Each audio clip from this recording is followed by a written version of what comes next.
Alright, so in this video, I'll be giving you 5 tips on how you can improve your training success and make your training more effective and efficient, and how you can be more consistent as well as make your training more intense.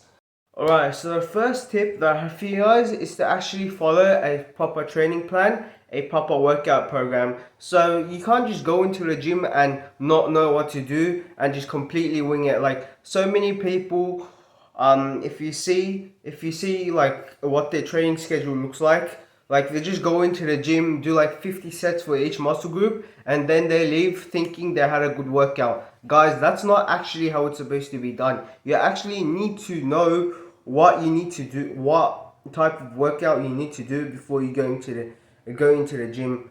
You guys actually need to follow a proper training program, and you can't just go into the gym and just do anything you want. Doing this will actually have you undertrained or even overtrained, and you'll be detrimental to your long-term progress. So what do I suggest you do? So instead of going to the gym and absolutely winging it, like going to the gym not knowing what to do and just hopping on a random a bunch of machines and just doing some bicep curls in between sets, what I suggest you guys to do is to actually follow a proper plan. So like basically, first you gotta, in order to make a proper plan, what you guys gotta do, first of all, you gotta figure out your goals. So what's your goal? So what are your goals? So like basically, are you guys trying to get stronger? Are you guys trying to build muscle? Are you guys trying to get better at a specific exercise? So choose a goal first, and then according to that goal, create a training program. Say for example, you guys want to say for example, you're a powerlifter and you want to get better at the 3 main movements for powerlifting, which are bench, squat, and deadlifts. So what guys can do is you can follow a 6 days a week push-pull legs split, or you can do on your push day, you can do the bench press. On your pull days, you can do deadlifts. On your leg days, you can do squats.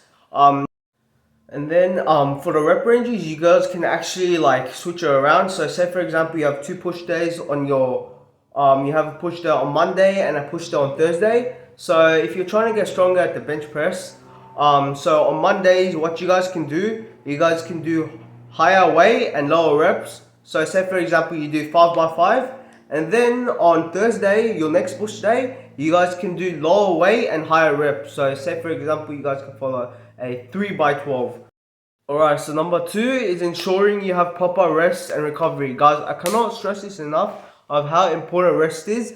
Rest, people say it's actually more important than training, because that's actually where the muscle building process happens. So when you're training, the muscle only breaks down, but when you're resting, that's actually when the actual muscle building process happens and your muscle actually grows. So your muscle grows when you're resting, not when you're training. When you're training, muscle fibers are only being teared and they're being broken down. But it's actually when you're resting that it's being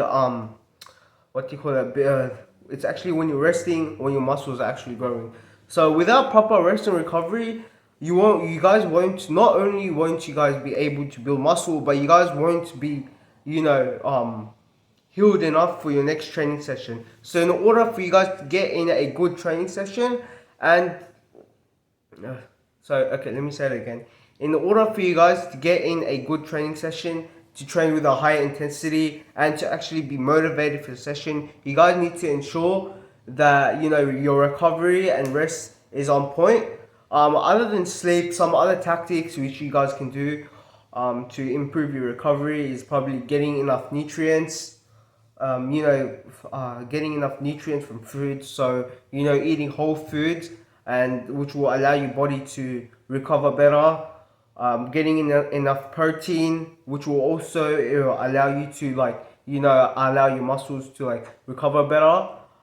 Some other tactics could be massages, ice baths, cold showers.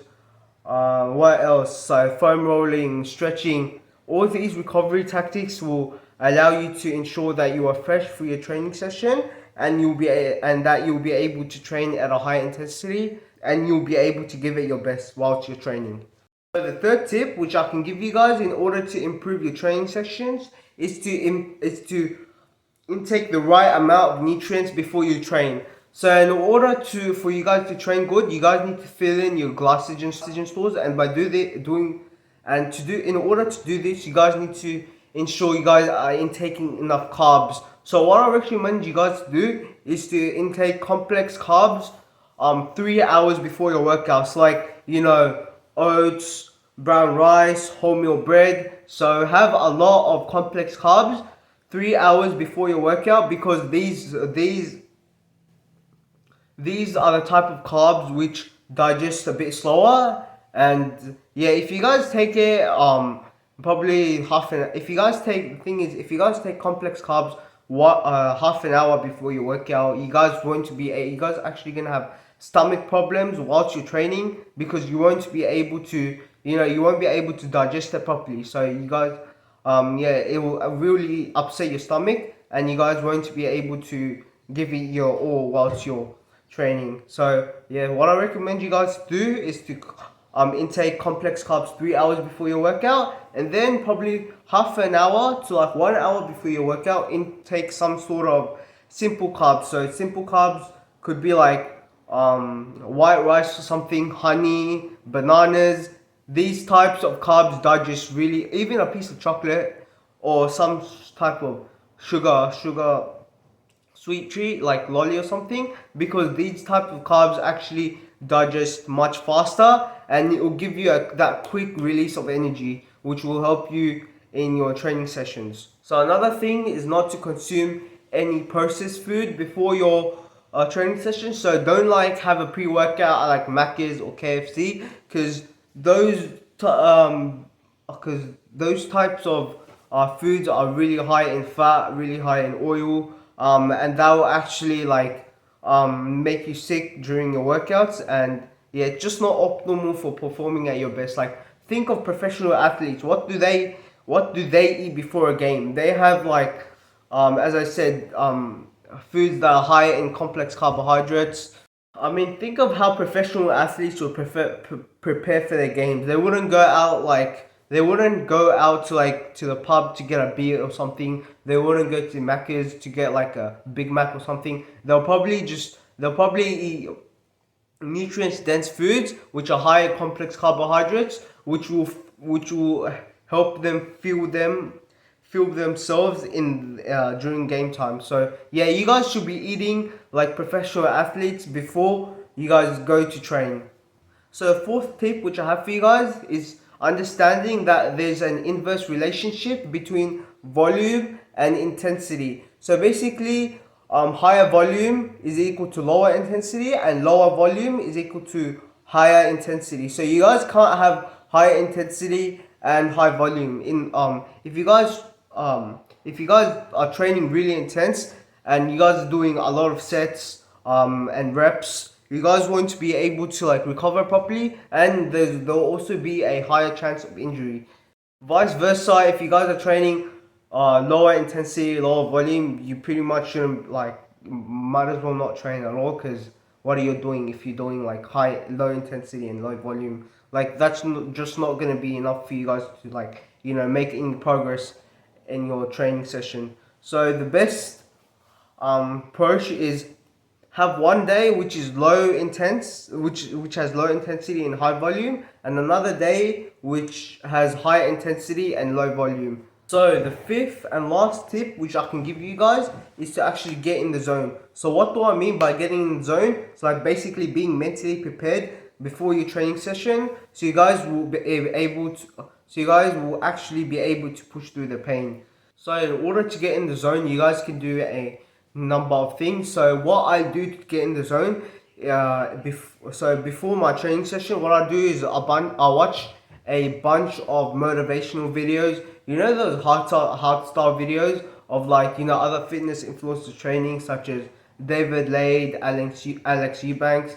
I just watch videos of them training, and it actually helps me be mentally prepared. It helps me get motivated when I see them train. And then when I go in the gym, I just remind myself of those other influencers and how they train, and it actually motivates me. It actually pushes me to my limits. So another thing you guys can do to get in the zone is probably watching motivational videos.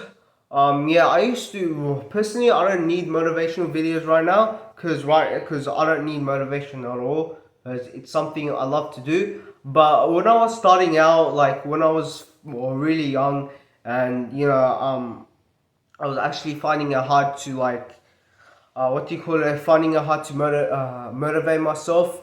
I would actually watch a lot of motivational videos, and that will actually get me hyped up for the sessions. And yeah, that actually helped me, get through the session and help me push past my limits. Okay, so that's about it on the video. So just to recap, the 5 tips for improving your training sessions are: one, following a proper training program; two, ensuring you have proper rest and recovery; three, ensuring you guys have proper nutrients; four, understanding that there's an inverse relationship between volume and intensity; and number five, getting in the zone. So I hope you guys enjoyed this video, and I'll see you guys in the next one. Peace out.